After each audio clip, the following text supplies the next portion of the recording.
kita orang beriman sudah tahu ya. Mati sebuah pintu, semua orang akan masuk ke dalamnya. Kematian adalah awal segala sesuatunya bagi orang beriman. Awal kenikmatan, awal berkumpul dengan orang-orang yang kita cintai yang sudah beriman dan beramal saleh. Awal daripada memanen semua hasil yang kita sudah upayakan di dunia. Dan juga akhir daripada semua cobaan. Itu kematian.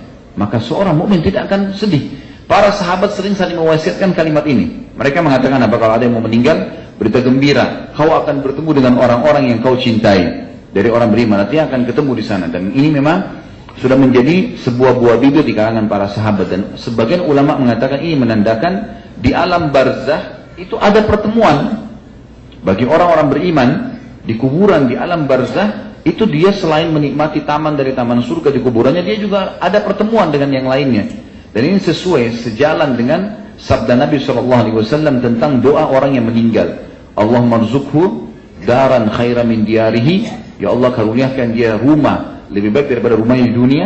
Wa ahlan khairan min ahlihi. Keluarga lebih baik daripada keluarganya di dunia. Wa jaran khairan min jiranihi. Dan tetangga lebih baik daripada tetangganya di dunia. Berarti menandakan di sana ada kehidupan. Sampai ulama mengatakan kalau seseorang mengantar jenazah, maka mungkin dia melihat yang lahat itu batu, nisan dan tanah. Tetapi bagi orang-orang, bagi jenazah itu sendiri dia sudah melihat itu sebuah alam. Dia sudah tahu siapa yang ada tetangganya, apakah lagi disiksa atau enggak, dia sudah tahu. Makanya orang-orang beriman tidak boleh dikubur kecuali dengan, atau orang muslim kecuali dengan muslim, karena yang kafir pasti disiksa, dan tidak layak bersebelahan mereka di kuburan. Seperti itulah.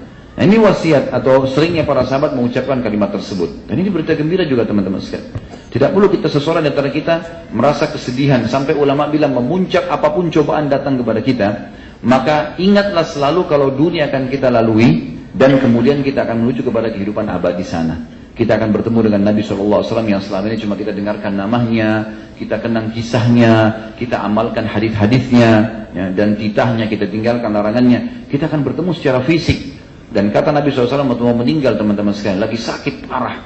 Sahabat sudah banyak nangis di depan rumah Nabi SAW. Sudah pada nangis nih. Sudah tahu Nabi SAW sakit parah. Karena sebelumnya, ya, beliau sempat bilang di atas mimbar, seorang hamba diberikan pilihan oleh Allah, oleh penciptanya, untuk pulang ke Tuhannya atau dia tinggal di dunia.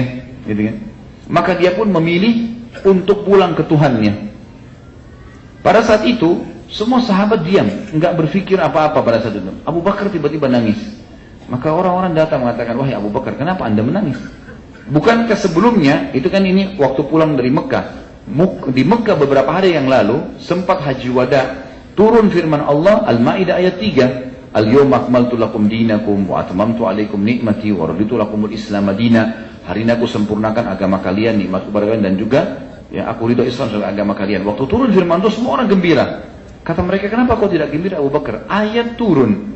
Rasulullah SAW sudah menyampaikan itu. Kata Abu Bakar, sungguh perkataan Nabi tadi itu menandakan orang yang sedang membawa risalah Allah ini sudah selesai tugasnya. Dan itu menandakan Nabi SAW akan meninggal dunia. Maka Nabi di atas mimbar mengatakan benar yang dikatakan Abu Bakar.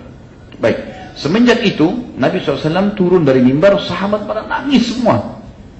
Nangis di depan rumah Nabi SAW. Ini berarti Nabi sudah mau meninggal, tapi tidak tahu kapan. Lalu Nabi SAW keluar kedua kali lalu mengatakan, ya ayuhan nas, hai sekalian manusia, inna mau'idakum ma'i fil haud. Sesungguhnya perjanjian pertemuan kalian dengan aku bukan di sini. Gak usah sedih dengan kematian ini, tapi di haudku nanti di mahsyar. Jadi orang beriman tahu teman-teman. Ini yang kita sampaikan sekarang, yang kita sering bahas dalam masalah pengajian. Antum ikuti yang halal, nikmatin halal, tinggalkan yang haram, kemudian mengerjakan perintah, meninggalkan yang dilarang. Ini teman-teman memang sesuatu yang kita lakukan dan kita akan lihat hasilnya. Harus. Allah mengatakan dalam awal Al-Baqarah, A'udzubillahi minasyaitonir wa bil akhirati hum yuqinun. Mereka harus yakin dengan akhirat. Ini akan membuat ketentraman jiwa yang luar biasa bagi orang beriman. لا إله إلا الله محمد رسول الله عليه صلاة الله وآله والأحبة